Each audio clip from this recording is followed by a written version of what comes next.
పోతున్నారు. Anyway thank you so much ఉంటారు ప్రతాప్ రెడ్డి గారు. Thanks for joining. సో మొత్తానికి జూబ్లీహిల్స్ పిఎస్లో హరీష్ రావు విచారణ పూర్తయింది. ఆల్మోస్ట్ 5 గంటల విచారణ తర్వాత హరీష్ రావు మరి కాసేపట్లోనే బయటకు రాబోతున్నారు. సో బయటకు వచ్చి మీడియాతో మాట్లాడతారా, లేదంటే తెలంగాణ భవన్కు నేరుగా వెళ్తారా? విచారణ ఏం జరిగింది, విచారణలో ఎలాంటి ప్రశ్నలు అడిగారు, విచారణలో హరీష్ రావు సమాధానాలు ఏం జరిగి ఉండొచ్చు, అసలు ఈ విచారణను హరీష్ రావు ఎట్లా చూస్తారు? ఇప్పటికే డైవర్షన్ పాలిటిక్స్లో భాగంగానే ఈ విచారణకు పిలిచారంటూ కూడా విచారణకు అటెండ్ అయ్యే ముందు న్యాయంగా, ధర్మంగా, చట్టబద్ధంగా విచారణకు హాజరవుతామంటూ చట్టాలపైన, న్యాయం పైన నమ్మకం ఉందంటూ ముందుకెళ్ళినటువంటి హరీష్ రావు విచారణ అయితే పూర్తయింది. సో వచ్చిన తర్వాత ఫోన్ ట్యాపింగ్ సంబంధించి ఏం ప్రశ్నలు అడిగారు, హరీష్ రావు ఎట్లా రియాక్ట్ అయ్యారు, ఈ విచారణకు సంబంధించినటువంటి హరీష్ రావు రియాక్షన్ ఏందో కూడా చూడాల్సినటువంటి అవసరం ఉంది. మరి కాసేపట్లోనే హరీష్ రావు బయటికి రాబోతున్నారు. జూబ్లీహిల్స్ పిఎస్ నుంచి మా క్రైమ్ కరెస్పాండెంట్ సునీల్ అందుబాటులో ఉన్నారు. సునీల్, అప్డేట్స్ ఏంటి?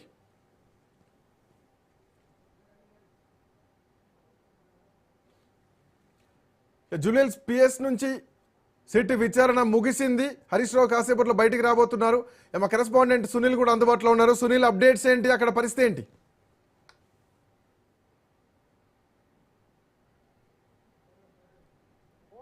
కేసులో ఈరోజు మాజీ మంత్రి, మరోవైపు బీఆర్ఎస్ లో కీలక నేతగా వ్యవహరిస్తున్నటువంటి హరీష్ రావుని ఈరోజు సిట్ అధికారులు విచారణకు హాజరు కావాలంటూ కూడా నిన్న నోటీసులు సర్వ్ చేశారు. నిన్న రాత్రి 9 గంటలకు హరీష్ రావు ఇంటికి నోటీసులు అందించారు. హరీష్ రావు అందుబాటులో లేకపోవడంతో తన నివాసానికి పోలీసులు సిట్ అధికారులు 150 సిఆర్పీకి నోటీసులు అందించినటువంటి పరిస్థితి నుంచి ఎప్పుడైతే సిట్ అధికారులు నోటీసులు ఇచ్చారో ఆ తర్వాత వెంటనే హుటాహుటిన సిద్దిపేట కాన్స్టిట్యూన్సీ లో ఉన్నటువంటి హరీష్ రావు హుటాహుటిన హైదరాబాద్ చేరుకున్నారు. ఈ రోజు ఉదయం 11 గంటల ప్రాంతంలో తెలంగాణ భవన్ నుంచి అతను నేరుగా జూబ్లీహిల్స్ లో ఉన్నటువంటి పోలీస్ స్టేషన్ ఏర్పాటు చేసినటువంటి సిట్ అధికారుల ముందు విచారణకు హాజరు కావడంతో మొత్తం సుదీర్ఘంగా దాదాపు 3.5 గంటల పాటు హరీష్ రావుని సుదీర్ఘంగా పోలీస్ సిట్ అధికారులు విచారించారు. విచారించిన తర్వాత మరి కాసేపులో విచారణ కూడా కంప్లీట్ అయింది. కానీ ఒక డాక్యుమెంట్స్ ప్రాసెస్ లో నడుస్తుంది. మరొక హాఫ్ అన్ అవర్ లో హరీష్ రావు బయటకు వచ్చే అవకాశం ఉంది. ఇప్పటికే భారీ సంఖ్యలో హరీష్ రావుకు అటు నోటీసులు ఇవ్వడం బట్టి బీఆర్ఎస్ శ్రేణులు కూడా తీవ్ర ఆగ్రహం వ్యక్తం చేస్తున్నారు. వారందరూ కూడా ఇప్పటికే పోలీస్ స్టేషన్ చేరుకున్న వారందరూ కూడా చేరుకుంటారు పోలీసులు. హరీష్ రావు బయటకు వచ్చి మీడియాతో కూడా మాట్లాడే అవకాశం. ప్రధానంగా తెలంగాణ రాష్ట్రంలో తీవ్ర రాజకీయ దుమారం ఎత్తున్నటువంటి పోరాటం కేసులో తనకు సంబంధం లేనటువంటి కేసులో కావాలనే ఉద్దేశంతో ఇటు పోలీసు సిట్ అధికారులు విచారణ పేరుతో తమను భయభ్రాంతులకు గురి చేసేందుకు డైవర్షన్ పాలిటిక్స్ నేపథ్యంలో తనకు నోటీసులు ఇచ్చారు.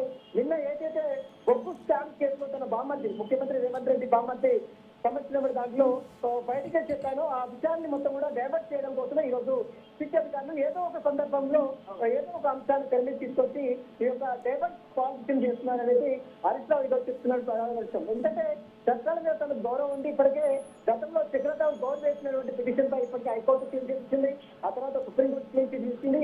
అయినప్పటికీ కూడా మార్చి 10వ తేదీ 2024లో నమోదైనటువంటి పంజాగుట్ట పోలీస్ స్టేషన్ లో నమోదైన కేసులో మళ్ళీ ఇప్పుడు సిట్ అధికారులు నోటీసులు ఇచ్చారు. అది కూడా ఒక ఛానల్ ఎంపీ ఇచ్చిన స్టేట్మెంట్ బేస్ చేసుకొని ఈ రోజు సిట్ అధికారులు నోటీసులు ఇచ్చారని చెప్తున్నారు. కాబట్టి వారికి సంబంధించిన అంశాలపై కూడా సుదీర్ఘంగా హరీష్ రావుని అటు సిట్ అధికారులు ప్రశ్నిస్తారు. ముఖ్యంగా 2023 ఎన్నికల సమయంలో ఆ ఎంపీకి సంబంధించిన ఛానల్లో ప్రసారం చేస్తున్న ఒక టెలిఫోన్ ట్యాపింగ్ సంబంధించిన అంశాలతో పాటు ఆ ఛానల్ ఎంపీతో మాట్లాడినటువంటి సంభాషణలు కాల్ డేటా ఆధారంగా హరీష్ రావుని సుదీర్ఘంగా ప్రశ్నిస్తారు. వీరితో పాటు రాధాకృష్ణరావు అరెస్ట్ అయినటువంటి అధికారులు, పోలీసు అధికారులు రాధాకృష్ణరావు కావచ్చు, జిగంగరావు కావచ్చు, తిరుపతి కావచ్చు, ప్రణీతరావు కావచ్చు, వీరిచ్చిన స్టేట్మెంట్ బేస్ చేసుకుని కూడా హరీష్ రావుని ప్రశ్నించడం కూడా సమాచారం తెలుస్తుంది. మరోవైపు బీఆర్ఎస్ అబద్ధం తీవ్ర దుమారం వేస్తున్నటువంటి ఎలక్ట్రల్ బాండ్స్ సంబంధించిన అంశాలపై కూడా హరీష్ రావుని ప్రశ్నించడం కూడా సమాచారం తెలుస్తుంది. మొత్తం దాదాపు 4 గంటల పాటు హరీష్ రావుని తీవ్రంగా విద్యార్థులను ప్రశ్నించారు. కొన్ని అంశాలకు తనకు పోలీసుల దగ్గర వరకు సమాధానం చెప్పారు. తర్వాత కొన్ని కావాలని అడుగుతున్నట్టు కూడా హరీష్ రావు వాళ్ళపై రివర్స్ అటాక్ చేస్తుందని కూడా కొంత సమాచారం తెలుస్తుంది. ఇదంతా కూడా రేవంత్ రెడ్డి ఇచ్చిన స్టెప్ ని బేస్ చేసుకొని తమని ఈ రకంగా పిలిచి విచారిస్తూ అనేది. సో ఇట్లాంటి అవకాశాలని సునీల్, హరీష్ రావు బయటకు వచ్చిన తర్వాత సేమ్ గతంలో కేటీఆర్ మాట్లాడినట్టు లొట్టపీస్ కేసు అని అట్లానే డీల్ చేసేటువంటి అవకాశాలు, ఎందుకంటే దీనికి సంబంధించి ఎక్కడా కూడా సాక్ష్యాధారాలు లేవు, అధికారికంగా ఎవరు కూడా ఇప్పటిదాకా బయటకు వచ్చి పెద్దగా మాట్లాడింది లేవు, కేవలం లీకులు మాత్రమే ఇస్తూ వస్తున్నారు. ఇప్పటికి 2 సంవత్సరాలు అయింది. సో ఈ విచారణలో ఏ అంశాలు ప్రధానంగా వచ్చి ఉండొచ్చు, హరీష్ రావు బయటకు వచ్చిన తర్వాత రియాక్షన్ ఎట్లా చూడొచ్చు? ఖచ్చితంగా మీరు అన్నట్టు హరీష్ రావు చెప్తున్నటువంటి పరిస్థితులు అదే. ఎందుకంటే ఇదంతా అతను 10 సంవత్సరాల కాలంలో ఫోన్ ట్యాపింగ్ చేశారు. ప్రతిపక్ష నేతల ఫోన్లు, న్యాయమూర్తుల ఫోన్లు, రిపోర్టర్ల ఫోన్లు, వ్యాపారవేత్తల ఫోన్లు ట్యాప్ చేశారని చెప్తున్నప్పుడు కూడా అతను హోంమంత్రి శాఖగా పనిచేయలేదు కాబట్టి అతనికి సంబంధం లేని విషయంలో తనను కావాలనే రాజకీయ కక్ష సాధించడంలో భాగంగానే ఈ రకంగా తను వేధింపులో గురి చేస్తున్నారు అనేది బీఆర్ఎస్ నేతలు చెప్తున్నట్టు. అంటే డైవర్షన్ పాలిటిక్స్ నేపథ్యంలోనే ఈ రకంగా పోలీసులు ఏదో ఒక రకంగా ఇరికించే ప్రయత్నం చేస్తున్నారని హరీష్ రావు కూడా ఈ రోజు ఉదయం కూడా మాట్లాడిన పరిస్థితి మనం చూడొచ్చు. కానీ మన చూడొచ్చు, ఒక ఫోన్ ట్యాపింగ్ చేయాలంటే దానికి సంబంధించినటువంటి ఇండిపెండెంట్ అథారిటీస్ ఉంటాయి, దానికి సంబంధించిన రివ్యూ కమిటీ ఉంటుంది, మరోవైపు సునీల్ అక్కడ బీఆర్ఎస్ శ్రేణులు చాలా అంటే బీఆర్ఎస్ శ్రేణులు కూడా ఎక్కువగా ఉన్నట్టున్నారు, కొంత గందరగోళ వాతావరణం కూడా కనిపిస్తోంది. సో విచారణ ముగిసింది అన్నటువంటి లీకులు బయటకు వచ్చాయి, బట్ వాళ్ళందరినీ చెదరగొట్టే క్రమంలో భాగంగా నా లీకులు వచ్చినట్టుగా తెలుస్తోంది.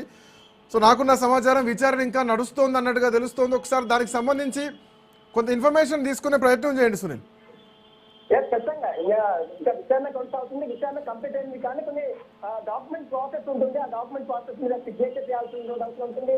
మళ్ళీ హరీష్ రావు ఇప్పటి వరకు ఉదయం నుంచి ఇప్పటి వరకు ఏం చెప్పాడో అదంతా కూడా మళ్ళీ చదివించి చివరికి అతను సైన్స్ కూడా తీసుకోవాల్సిన అవసరం ఉంటుంది. కాబట్టి దాని లీగల్ ప్రాసెస్ మొత్తం కూడా కంప్లీట్ చేయడానికి మరొక హాఫ్ అన్ అవర్ టైం పట్టే అవకాశం. ప్రస్తుతం విచారణ అయితే కంప్లీట్ అయింది. మనకు ఉన్నటువంటి సమాచారం ప్రకారం డాక్యుమెంట్ వెరిఫికేషన్ చేయాల్సిన అవసరం ఉంది. స్టేట్మెంట్ మొత్తం కూడా మళ్ళీ ఆన్ ఫోన్ లో ఆన్ రికార్డుగా అతనికి సంబంధించిన డాక్యుమెంట్స్ మొత్తం కూడా క్యాచ్ చేసి మళ్ళీ అతను సిగ్నేచర్ తీసుకున్న తర్వాత అప్పుడు అతను బయటకు పంపించాల్సి ఆ ప్రాసెస్ అయితే జరగడానికి మరొక హాఫ్ అన్ అవర్ సమయం కూడా పట్టే అవకాశం. విచారణ మొత్తం కూడా ఇప్పుడు ఉదయం 11 గంటల నుంచి స్టార్ట్ అయినటువంటి విచారణ మొత్తం కూడా వీడియోగ్రఫీ చేశారు. ఎందుకంటే లీగల్ గా దాన్ని ఎదుర్కోవడం ఖచ్చితంగా వాళ్ళకి సంబంధించిన అంశాలు మొత్తం కూడా లీగల్ గా తీసుకోవాల్సిన అవసరం శిక్షాధికారులకు ఉంటుంది. కాబట్టి ఆ ప్రాసెస్ నడుస్తుంది. ఇంకొక హాఫ్ అన్ అవర్ లో అరెస్ట్ బయటకు వచ్చే అవకాశం. ఇక్కడికే నేను చూసి ఈ కేసులో ఎక్కువ మొత్తం 5 అధికారులు చేస్తే అందులో 4 పోలీసు అధికారులు ఒక ప్రొడక్ట్ ఛానల్ ఎంపీగా ఉన్నారు. మరోవైపు ఈ కేసులో ఎస్ఐబి మాజీ కమిషనర్ చీఫ్గా ఉన్నటువంటి ప్రభుత్వంగా ఉంటుంది. ఇటీవల కాలంలో సుప్రీంకోర్టు ఆదేశాల మేరకు 14 రోజుల పాటు పోలీస్ కస్టడీ తీసుకుని విచారించారు. మార్చి 10వ తేదీ 2024 పంజగుట్ట పోలీస్ స్టేషన్ లో నమోదైనటువంటి కేసును బేస్ చేసుకుని అది కూడా ఒక ఛానల్ ఎంపీ ఇచ్చినటువంటి ఫిర్యాదులను బేస్ చేసుకుని ఎంపీ ఇచ్చినటువంటి స్టేట్మెంట్ బేస్ చేసుకుని ఎన్సీ 160 CRPC నోట్ చేశారు. 160 CRPC నోటీసు కేవలం వాంగ్మూలం ఇచ్చినటువంటి అక్యూజర్ ఇచ్చినటువంటి వాంగ్మూలంతో పాటు వారు సంబంధించినటువంటి భద్రత వారి ప్రమేయమైనటువంటి వారికి వారి యొక్క స్టేట్మెంట్ నమోదు చేసుకుని స్టేట్మెంట్ 160 CRPC సంబంధించిన నోటీసు కాబట్టి ఆ నోటీసులో కేవలం ఒక వాంగ్మూలం మాత్రమే, ఒక సాక్షిగా ఒక వాంగ్మూలం మాత్రమే సేకరిస్తారు. ఆ వాంగ్మూలం సేకరించి ఆయన స్టేట్మెంట్ తీసుకుని ఈరోజు దాంతో హరీష్ రావు ఈరోజు శిక్షాధికారులు విచారణకు పిలిచారు. ఈరోజు స్టేట్మెంట్ ఇస్తారు. మళ్ళీ మరొకసారి కూడా నిర్వహించే అవకాశం ఉంది. ఈ కేసులో ఇప్పటికే మన చూస్తూ తెలంగాణ కాంగ్రెస్ పార్టీ అధ్యక్షులు తెలంగాణ టీడీపీ అధ్యక్షుడు ఉన్నటువంటి మహేష్ కుమార్ గౌడ్ స్టేట్మెంట్ ఇస్తున్నారు. అదేవిధంగా హోంశాఖ పార్లమెంటరీగా ఉన్నటువంటి అన్ని సంజయ్ స్టేట్మెంట్స్ ఇస్తున్నా ఉంటుంది. మరివైపు చాలా మంది ప్రతిపక్ష నేతలుగా ఉన్నారు. అప్పట్లో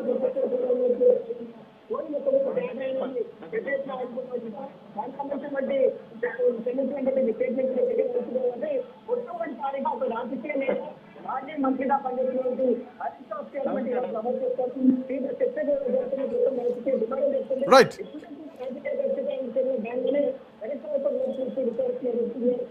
right Sunil. Sunil come back to you. మీ దగ్గరికి మళ్ళీ లేటెస్ట్ అప్డేట్స్ కోసం మిమ్మల్ని కాంటాక్ట్ అయితే ఒక చిన్న బ్రేక్ తీసుకుందాం. బ్రేక్ తర్వాత ఈ విచారణ ఏం జరిగింది, విచారణ తర్వాత ఏం జరగబోతోంది అది కూడా తెలుసుకుందాం. ఒక చిన్న బ్రేక్ తీసుకుందాం. బ్రేక్ తర్వాత అప్డేట్స్ విల్ బి కంటిన్యూడ్.